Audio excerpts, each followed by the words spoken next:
Creating the front end with Angular 8, Section 4.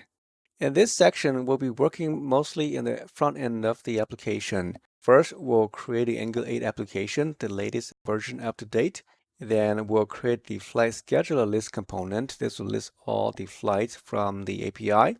We'll also need an input form to add data to the form. And then the routers also need to be created. One interesting thing is this Angular dependency injection or DI system that is allowing us to inject data from an outside source to an internal source or an internal class. Then we'll do some API operations using the add for adding a new flight schedule, updating an existing flight schedule, and finally deleting a flight schedule from the front end. Creating an Angular 8 application.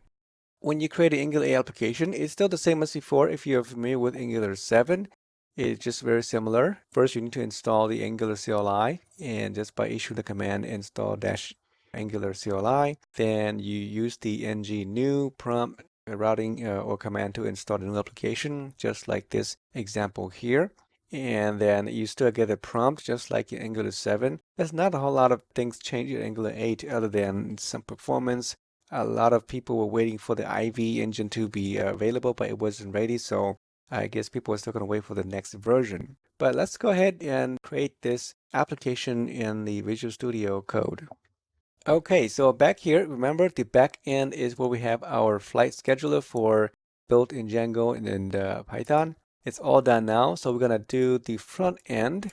And so I'm going to go into the terminal here.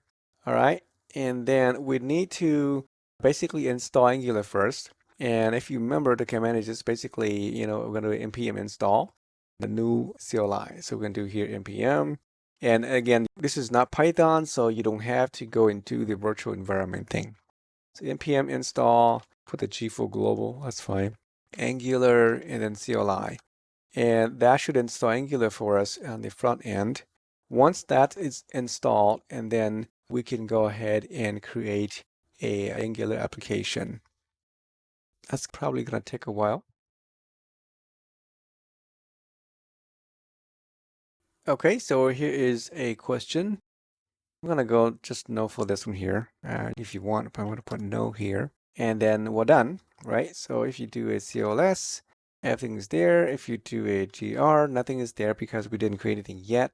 So let's go ahead and create our project. It's going to be ng new, and then we're going to call it just kind of similar. Call it flight with a dash schedule. Okay, so it's going to create a new project for us here. You can say yes. So if you don't have to install that manually, it's going to install that for you. So just put yes here, and which is kind of cool. CSS doesn't use the default. It's fine, accept the default. And so here we are.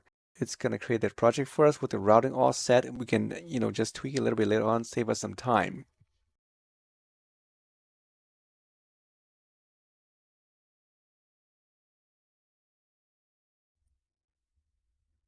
Now here's our application here. Everything's all good. The source is where our app starts, and then app here. So everything's good here. So why don't we go ahead and run this? Let me clear this now and just type in ng. Oh, we can go into that. Let's see, DR, SCD flight scheduler. We're in there. Okay, so we're good. And I'm going to go and just run it. So you can type in ng serve, and you're just going to build that, and then we'll run on the browser in a minute. It's going to give us the port number. Usually it's going to be port 4200, and then we can switch over to the browser and let it and see what it looks like. Hopefully there are no errors. Okay, so we're good. Here it is on this browser here. Control click, and that should take us to the browser. So here we go. It's working nicely.